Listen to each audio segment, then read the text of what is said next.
irrelevant in the way they address issues.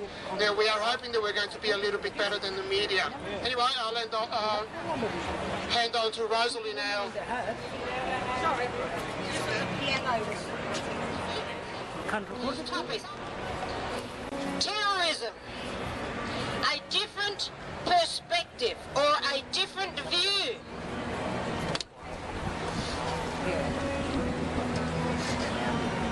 I'm going to start off by quoting what I consider to be Australia's best theologian.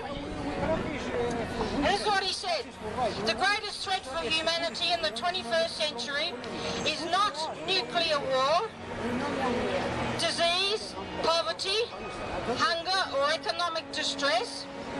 It is secularism, the practice of the absence of God, epitomised by the idiot box, which makes idiots out of people who spend all day watching it. Now, I'd like to add to that comment, I'd just like to insert in there terrorism. So I'm just going to repeat that statement and have a bit of poetic license and insert in here terrorism. The greatest threat for humanity in the 21st century is not nuclear war, disease, poverty, hunger, economic distress, or terrorism. It is secularism. Now, the terrorism I'm going to talk about today is totally different from what you think and what's been on the media a lot lately. It's got nothing to do with 9/11, the Bali bombing, even how sad these were, especially if you were affected in any way. The terrorism I'm talking about is also not directly relating to kidnapping girls, even though that's a vile and terrible practice. Terrorism I'm talking about today is the terrorism being shoved down our throats by our government and the media. And it relates to the way our lives are now being thrown out of kilter by ridiculous laws and restrictions. For many years now, our governments have been trying to persuade us that we need to be terrified. Terrified? Terrified of what? Terrified of terrorism. If it sounds stupid, it is, especially in Australia. Governments, the media and big business have been busy constructing smoke screens to hide the facts from you as to what is really happening out there. Now, I consulted the dictionary. The Webster Dictionary defines terrorism as this.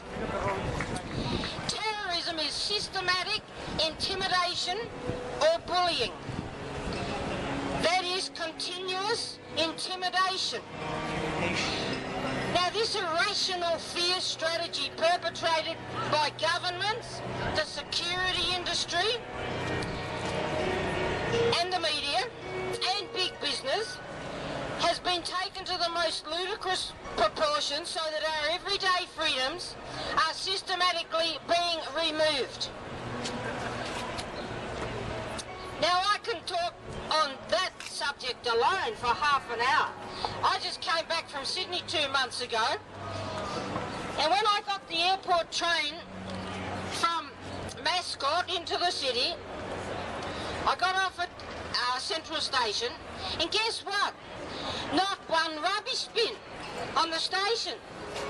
Oh no, we can't have rubbish bins anymore because somebody just might put a bomb in them. How ridiculous. Also, when I was in Sydney, a lady who travels on the train a lot told me she'd been fined $500 because she had some scissors in her bag on the train. In other words, she's a terrorist. What a bloody joke. After 9/11, one day I took my bicycle into the city, which I occasionally do. I do drive, but I took my bicycle into the city. And I had to do some shopping in David Jones, so I parked my bike on the wall outside David Jones. I wasn't in David Jones very long, but when I came out, the security guards had put a cordon around my bike.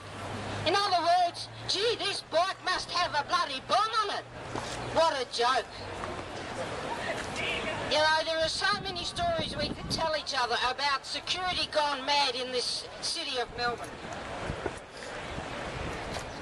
Now, this lunatic fringe reaction is actually far more sinister than you might think.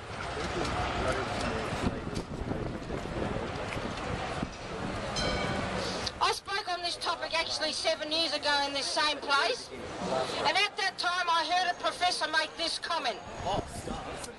This is what the professor said. The war on terror is a false metaphor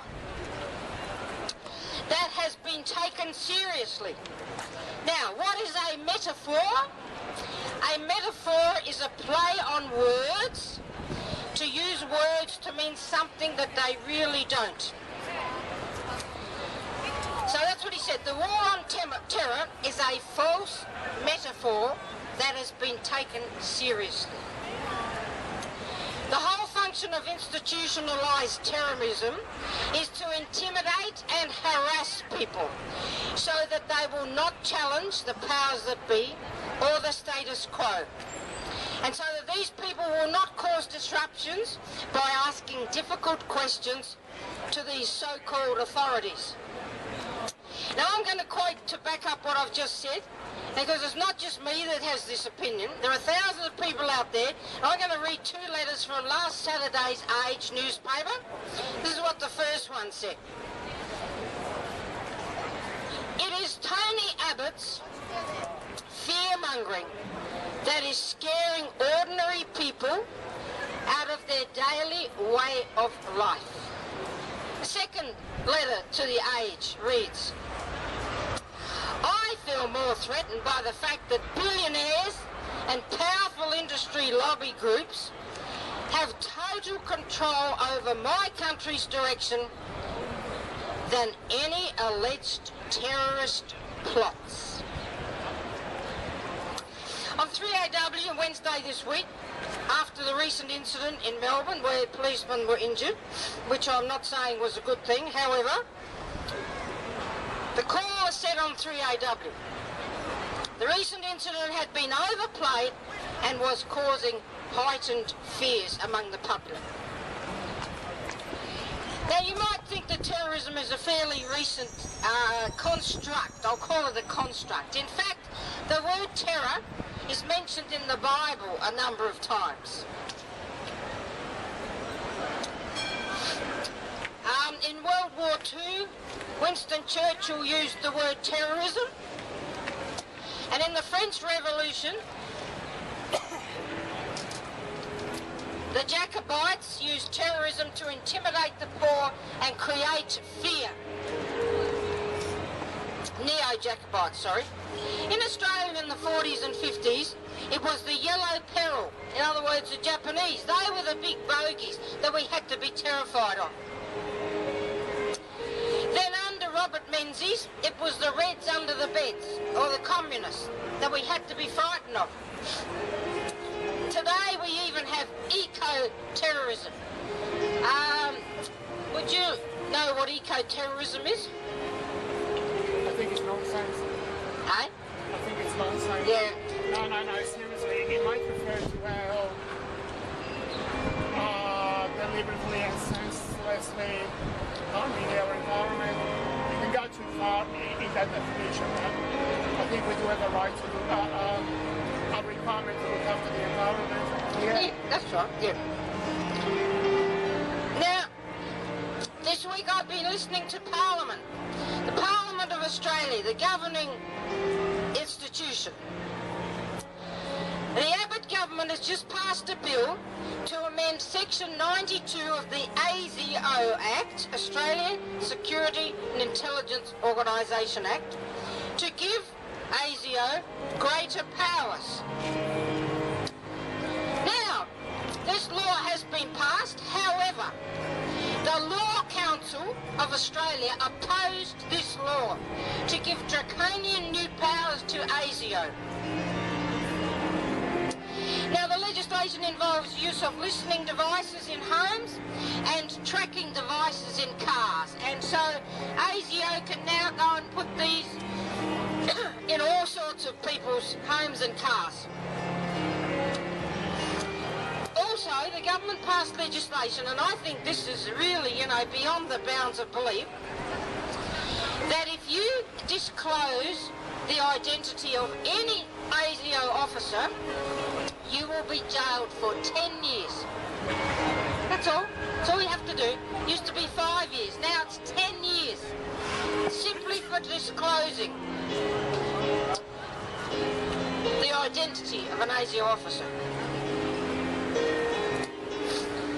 Now I'd like to talk a bit about one of the greatest terrorists of all time, Hitler. In World War II, when Jews fought for their survival in death camps, Hitler called the Jews terrorists. That's what he called them when he was murdering them.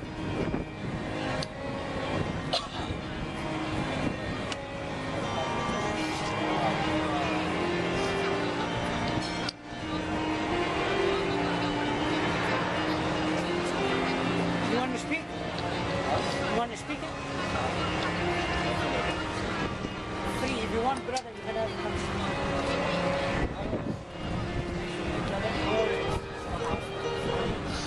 In fact, Hitler used all sorts of methods to push people into a fear mentality.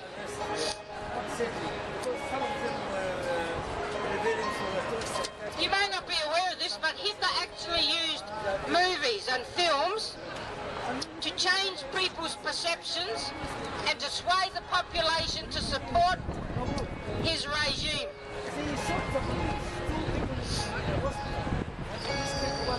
Thanks, darling. Now, most people don't realise that even today, when you go to the movies, it's not always that you're just sitting back and being entertained. You are actually getting subtle messages. Now, it's well known that years ago, in fact for many years, the CIA has been influencing movies. The Nazis used this to perfection in propaganda for their regime.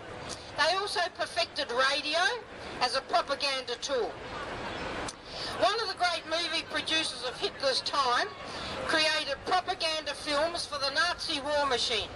One film Hitler made was called Triumph of the Will. Hitler's propaganda chief, Dr. Goebbels, didn't want to overuse the film. So he said, our task is to win over 50% of the population by clever propaganda, and he did it by movies. And people went along to the movies, oh yeah, they had a nice Saturday afternoon out, but in actual fact, they were being propagandized, if there's such a word. Yeah, what are you doing? I look here. After many Germans became distrustful, films were made to portray Hitler as a hero. In 1934, the movie producer declared Hitler was the greatest man of all time. Now that's terrorism and propaganda for you. What? You wouldn't want that to be quoted out of context. No, that's right. That's right. Now I'd like to talk about the situation here in Australia. Now this is not my original idea. I read widely, and I have read some of this material. I'm going to talk about the rise of neo-fascism in Australia and worldwide. From a Christian perspective. Today, many people believe we have entered a period in world history similar to the pre-Nazi era. There is rising anti-Semitism in Europe. In Australia, we have governments capable of using intimidation and fear of terrorism just like Hitler did. Quite capable. For example, and this relates a lot to religions, and if if you don't belong to the big religions, watch out, because that's what Hitler did. Hitler got rid of the Jehovah's Witness. Nice.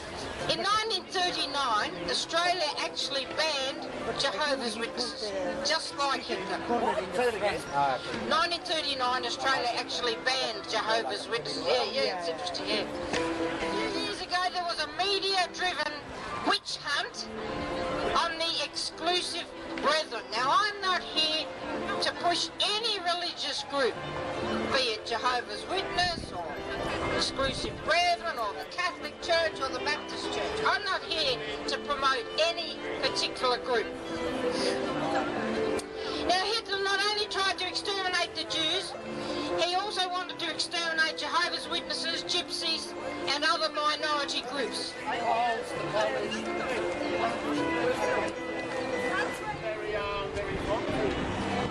Okay, thank you. Now, I'm only halfway through my speech this afternoon. Thank you for listening.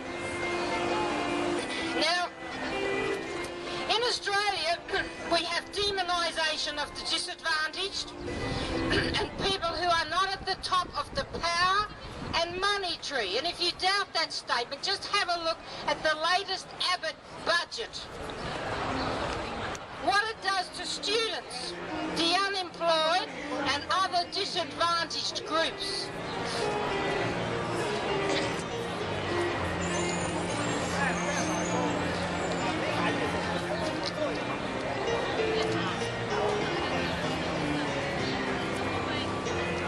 So this afternoon I've been talking about a different type of terrorism. Not the one that you think, what you read about and what we are supposed to be terrified about. This type of terrorism is perpetrated by governments of all persuasions, big business corporations, and especially the security industry. Many of whom are nothing more than bloody thugs. The police, all secret services, including the CIA, FBI, MI5, Interpol, and ASIO. Now, I'd like to quote Richard Flanagan, a well-known author who's written books about this. Hey, my friend. How are you? The Sound of One Hand Clapping and the Unknown Terrorists. This book deals with the culture of fear being generated in society. Flanagan says, and I agree with him, that when we have too much wealth and power, enshrined in governments, corporations and the media, we have a fertile climate for real terrorism. I go but close. Yes, after you, when you do... Flanagan goes on to say in his book after you, I look everywhere. that Australians are rich materially but poor spiritually. And I'm going to repeat that this afternoon because I think it's a very important statement. How are you doing? Good? Australians are rich You every Saturday you go here to see materially but poor spiritually. Hey, my friend. Australians have become cold and callous. As I said, the recent budget demonstrates that. The poor, lonely and marginalised have become cut off from the things that make us really rich. Friends, family and social life. I've just been quoting the author Richard Flanagan. Whatever you want to do. Please speak it. There's a website for it called Speakers Forum. You search Melbourne Speakers Forum. There's many different speakers over many years. You're welcome. Some atheists. I'm just going to now talk about something called accountability. Now, governments and corporations use the fear of terrorism to avoid accountability. Do you hear that? Governments and corporations and the security industry use the fear of terrorism to avoid being made accountable. Constant intimidation by security guards and PSOs, public service officers, hidden cameras everywhere, are used to subdue the population of Australia and intimidate them, so that governments and corporations